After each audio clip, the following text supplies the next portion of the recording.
네, 오늘 삼성전자와 SK하이닉스를 필두로 반도체 쪽에서는 그나마 숨통이 튀었습니다. 그리고 장중 내내 외국인들의 매도가 상당히 부담이었지만 장 막판 물량을 많이 줄여냈습니다. 기대감이 선 반영되기는 했지만 내일 이제 마이크론 테크놀로지의 실적 발표를 확인한 후의 시장 방향성이 상당히 중요할 것 같은데요. 내일 시장 준비해 보겠습니다. 매일경제TV 김민성 주머니 매니저와 함께합니다. 안녕하세요. 네, 안녕하십니까? 네, 오늘 그나마 코스피는 반도체 덕분에 살아났는데 시장 흐름 어떻게 보셨을까요? 시장이 좀 반등이 오전장에 좀 나오나 싶었는데 그래도 오후장에 좀 변동성이 커지기 시작을 하면서 좀 많이 지치시는 분들이 계실 것 같습니다. 근데 제가 봤을 때는 지금 윈도우 드레싱에 대한 좀 흐름이 계속 이어지다 보니까 힘이 빠지는 시장이 조금 만들어지고 연출이 되고 있다라 보시면 좋을 것 같고요. 결과적으로는 이제 단기적으로 급등이 나온 종목들도 윈도우 드레싱에 대한 좀 매도 포지션으로 이어지는 경우가 많기 때문에 좀 한 템포 쉬어가는 종목들이 많다라 보시면 좋을 것 같습니다. 근데 이게 막바지 구간이 왔다라고 좀 보고 있기 때문에 윈도우 드레싱이 끝나는 구간에선 다시 한번 이제 평가가 끝난다라고 하면 다시 매수세가 들어올 수가 있다 보니까 낙폭 과대주 같은 경우에는 지금부터 우리가 조용할 때 다시 한번 매집을 들어갈 필요가 있는 구간이라고 참고해 보시면 좋을 것 같습니다. 시장의 연말 특징을 잘 한번 활용해 보자라고 시장 리뷰와 함께 전략까지 말씀을 해 주셨습니다. 종목도 리뷰를 해야 되는데 코인테크를 소개해 주셨잖아요. 오늘 급등했던 데 이유가 있었나요? 코인테크 같은 경우에는 공시가 하나 나오면서 2시부터 갑작스럽게 급등이 나오긴 했습니다. 어느 회사인지 밝히진 않긴 했지만 ESS 자동화 물류에 대한 수주가 공시가 나오면서 금액이랑 회사명은 나오지 않고 이 기대감 때문에 좀 반등이 나왔다라고 보시면 좋을 것 같은데 코인테크 같은 경우에는 제가 조금 쉽게 박스권 매매를 하면은 좀 수익을 잘 볼 수가 있다라 계속 말씀을 드렸고 두 번째로도 말씀을 드렸는데 이번에 성공을 했다 보시면 좋을 것 같습니다. 그래서 차트 한번 보여주시게 되면은 윗꼬리가 좀 길게 남긴 했는데 이 기업이 어느 기업에 수주를 했느냐에 대해서 조금 결과가 달라질 수가 있긴 하겠지만 이 기대감은 지속적으로 이어지고 있다 보니까 제가 말씀드렸던 19,600원까지는 충분히 기대감만 가지고도 추가적인 상방이 이어질 수 있을 거라 좀 바라보고 있어서 아직까지는 홀딩에 대한 전략 말씀드려보도록 하겠습니다. 네, 알겠습니다. 코인테크 보유 관점으로 전략을 점검해 주셨습니다. 내일 시장에서 우리가 어떤 키워드로 어떤 테마를 봐야 될지 알아볼게요. 키워드 먼저 체크해 보죠. 네, 지금 같은 경우에는 좀 틈새 시장을 공략할 필요가 있다라고 좀 판단이 되고 있기 때문에 오늘의 키워드는 하반기 소외주라는 키워드를 한번 말씀드려보도록 하겠습니다.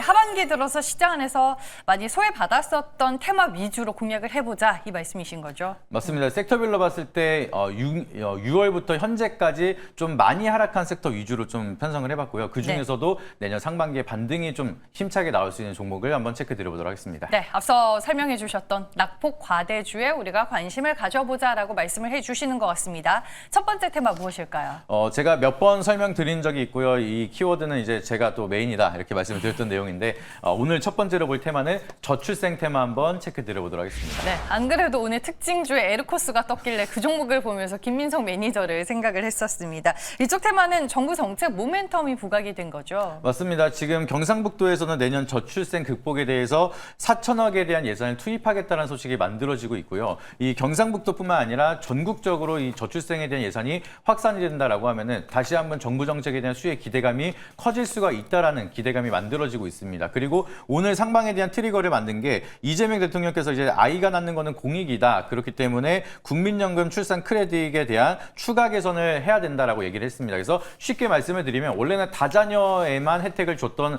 정책이 이제는 한 명만 출산을 해도 똑같은 혜택을 볼 수가 있게끔 여기에 대한 좀 확대를 해준다라는 소식이 만들어지면서 좀 개선되는 정책에 대한 수혜 전망이 만들어진다라고 하면은 관련 기업들은 추가적인 모멘텀이 커질 수가 있다 보니까 시장에서 주목받고 있는 만큼 다시 한번 관심 있게 보시면 좋을 것 같습니다. 네, 뭐니 해도 저출생 관련 테마는 정부 정책이 가장 강력한 트리거이자 모멘텀일 것 같은데 장점으로는 뭘 더 체크해야 될까요? 가장 큰 장점은 이제 내년부터 이 정책이 쏟아질 수 있는 타이밍이다라고 보시면 좋을 것 같습니다.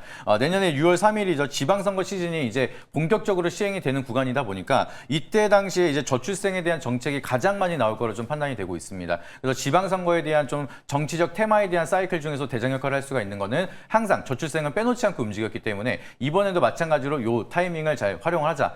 이 부분을 좀 참고하시면 좋을 것 같고요. 이 정부 정책에 대한 수혜 기대감만 하더라도 기대 수익률을 가장 많이 가져갈 수 있는 게 대표 대표적으로 저출생 테마이기 때문에 이번에도 마찬가지로 기대 순위를 많이 가져갈 수 있는 상방에 대한 초입 구간에서 관심 있게 지켜보면 기대 순위를 많이 가져갈 수가 있다는 점 참고해 보시길 바라도록 하겠습니다. 네, 반면에 단점으로는 뭘 유념해야 될까요? 아무래도 이제 실적에 대한 개선까지는 좀 시간이 많이 걸릴 수가 있습니다. 출생아 수가 이제 다시 한번 반등을 하고 있다라고 만들어지고 있긴 하지만 이 출생아 수가 완벽하게 좀 돌아서야지만 여기에 대한 실적까지도 개선이 될 수가 있다 보니까 실적에 대한 개선 기대감보다는 아직까지는 정부 정책에 대한 테마적인 트레이딩으로 접근을 해야 돼서 어느 정도 난이도가 있다는 점 참고해 보시길 바라도록 하겠고요. 이 단기 과열까지 올라간다라고 하면은 과열 구간이 만들어졌을 때 세론이 좀 깊게 만들어질 수가 있습니다. 그래서 말 그대로 아직까지는 테마적으로 접근을 하는 트레이딩 관점이 필요하다 보니까 너무 길게 끌고 간다라기보다는 우리가 수익을 줄 때마다 안전하게 챙긴다는 전략이 필요하다는 점 참고해 보시길 바라도록 하겠습니다. 네, 알겠습니다. 하반기 소외됐었던 첫 번째 테마 저출생에 대해서 알아봤고요. 두 번째 테마는 무엇인가요? 또 올해 하반기 내내 좀 시장에 대한 부각을 못 받았던 테마가 바로 이 테마입니다. 오늘 두 번째 테마는 항공 테마 한번 체크 드려보도록 하겠습니다. 지금 원달러 환율이 1,500원 돌파를 눈앞에 두고 있는 상황인데 항공은 어떤 이슈 체크해야 될까요? 네, 사실 이제 환율이 너무 높다 보면 항공주들한테는 안 좋은 영향이 이어질 수밖에 없습니다. 이제 해외 여행을 가서 돈을 더 많이 써야 되기 때문에 해외 여행에 대한 좀 심리가 위축이 될 수가 있는데 그럼에도 불구하고 지금 해외 여행은 못 참는다 이런 소식이 만들어지면서 해외 여행에 대한 수요는 여전히 빠르게 회복을 하고 있다라 보고 있습니다. 그래서 환율과 무관하게 여행에 대한 수요는 견고하게 늘어나고 있다라는 게 굉장히 중요한 포인트가 되고 있다라 보시면 좋을 것 같고요.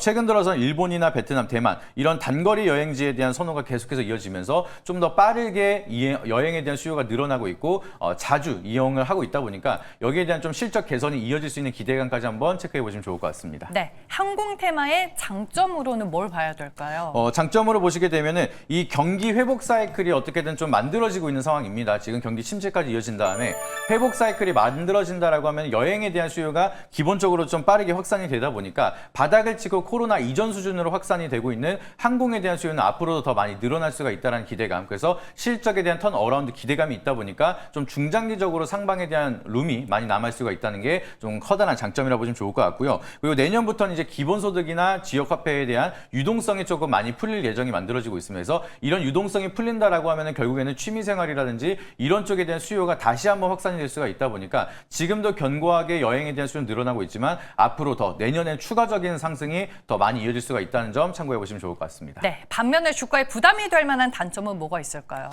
지금 항공사들에 대한 좀 경쟁이 좀 과격화가 되고 있습니다. 그래서 여기에 대한 과열 경쟁이 이어진다라고 하면은 운임비에 대한 좀 가격의 하락이 이어지고 여기에 대한 좀 세일이 지속적으로 이어진다라고 하면은 수익성이 조금 많이 떨어질 수가 있습니다. 그래서 우리가 기대하는 것만큼에 대한 실적 컨센이 나오지 않는다라고 하면은 어닝 쇼크가 또 한번 나올 수가 있다 보니까 실적이 정말로 회복을 할 수가 있는지에 대한 숫자가 판단이 될 때까지 우리가 리스크는 계속해서 관리해야 된다는 점 참고해 보시길 바라도록 하겠고요. 그리고 이제 환율이 너무 높아진다라고 하면은 항공사 자체적으로 이제 외환에 대한 부채라든지 아니면은 대금 결제라든지 이런 리스크가 더욱더 커질 수가 있다 보니까 좀 유지 비용이 많이 나갈 수가 있습니다. 그래서 여기에 대한 어닝 쇼크가 또 추가적으로 이어질 수 있는 요소들이 늘어나고 있다는 점도 현재 구간의 단점이라는 점 참고해 보시길 바라도록 하겠습니다. 네, 알겠습니다. 항공 테마도 저희가 확실하게 분석을 해봤습니다. 내일은 어떤 테마로 한번 가볼까요?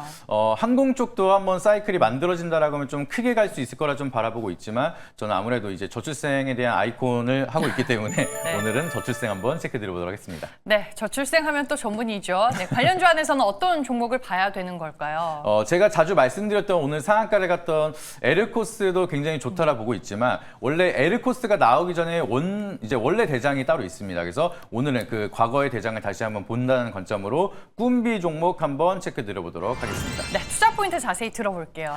꿈비 같은 경우에는 영유아용품에 대한 생산 판매 기업이라 보시면 되겠고요.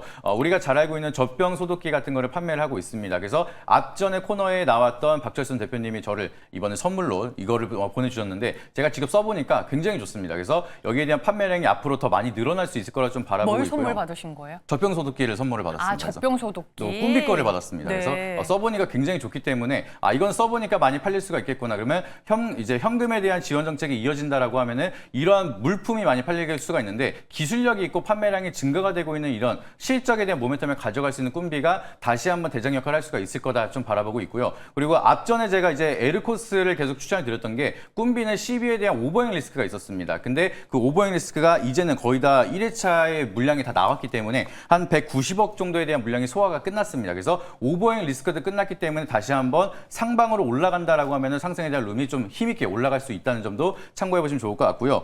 그리고 이제 저출생 정책에 대한 발표가 만들어질 때마다 과거에는 꿈비가 좀 상승에 대한 퍼포먼스를 굉장히 많이 가져갔었는데 이번에도 다시 한번 시장에 부각이 된다라고 하면은 큰 상승을 기대해 볼 수가 있다는 점도 참고해 보시길 바라도록 하겠습니다. 오늘 주가 많이 올랐는데 접근 괜찮을까요? 그동안에 빠진 가격을 보시게 되면은 이 정도의 상승은 상승의 초입이라 보시면 좋을 것 같습니다. 그래서 저는 지금 넥스트레이드 현재가로도 충분히 편입이 가능하다라고 미리 말씀드리도록 하겠고요. 여기서 반등이 나온다라고 하면 저는 1차 목표가는 앞전에 있었던 물량들 다 소화를 하면서 7,000원까지 충분히 갈 수 있을 거라 좀 바라보고 있습니다. 그래서 좀 러프하게 1차 목표가는 7,000원 그리고 손절가 라인 추세 잇따라는 4,400원으로 잡아드리도록 할 테니까 가격 전략 참고해 보시길 바라도록 하겠습니다. 네, 오늘 주가 바닥권에서 강한 거래량을 수반한 급등세가 연출이 됐습니다.